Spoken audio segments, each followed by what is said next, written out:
وَلِلَّذِينَ كَفَرُوا بِرَبِّهِمْ عَذَابُ جَهَنَّمَ وَبِئْسَ الْمَصِيرُ۔ یہ سورہ ملک کی آیت نمبر 6 ہے اور اس کی اردو ٹرانسلیشن کچھ اس طرح سے ہے: اور ان لوگوں کے لیے جنہوں نے کفر کیا اپنے رب کے ساتھ، ان کے لیے جہنم کا عذاب ہے اور وہ رہنے کے لیے بری جگہ ہے۔ کہ اللہ تعالیٰ نے صرف شیاطین یا جنات کے لیے ہی نہیں جہنم کا عذاب تیار کر کے رکھا، بلکہ جو بھی بنی نوع انسان بھی اگر اللہ تعالیٰ کے بتائے ہوئے رولز کے خلاف جائیں گے، اس کی بتائی ہوئی ریسٹرکشنز کے اگینسٹ جائیں گے، اس نے جو ہمارے لیے ایک لمٹ بنائی ہوئی ہے اعمال کی، ان کو کراس کریں گے تو ان کے لیے بھی جہنم ہے۔ اللہ تعالیٰ خود بتا رہے ہیں کہ جہنم بہت برا ٹھکانہ ہے رہنے کے لیے۔ اللہ تعالیٰ ہمیں جہنم کے عذاب سے محفوظ رکھیں۔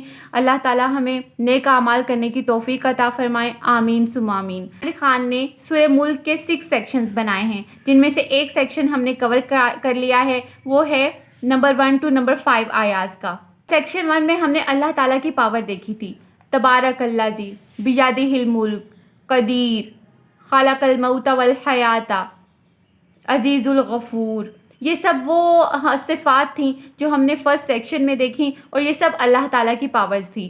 اس کے بعد ہم نے سیکنڈ سیکشن سٹارٹ کیا، جس میں اللہ تعالیٰ اب ہمیں بتائیں گے کے بارے میں کہ جنت کن کے لیے ہے اور جہنم کن کے لیے ہے۔ اللہ تعالیٰ ہم سب کو جنتیوں میں سے بنائیں، آمین ثم آمین۔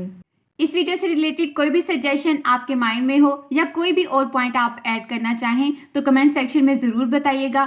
انشاءاللہ آنے والی نیکسٹ ویڈیوز میں آپ کے نام کے ساتھ آپ کا پیغام شیئر کروں گی۔ اس طرح ہم نالج کا سفر، قرآن پاک کو ایکسپلور کرنے کا سفر مل کر جاری رکھیں گے۔ اگر ویڈیو پسند آئی ہو تو چینل کو سبسکرائب کریں، اپنے فرینڈز اینڈ فیملی کے ساتھ شیئر کریں، کیونکہ ہمیں نہیں پتہ ہماری کون سی بات ہمارے فرینڈز اور فیملی ممبرز کو اچھی لگ جائے اور ان کی زندگی کو سنوار دے۔ السلام علیکم ورحمۃ اللہ وبرکاتہ۔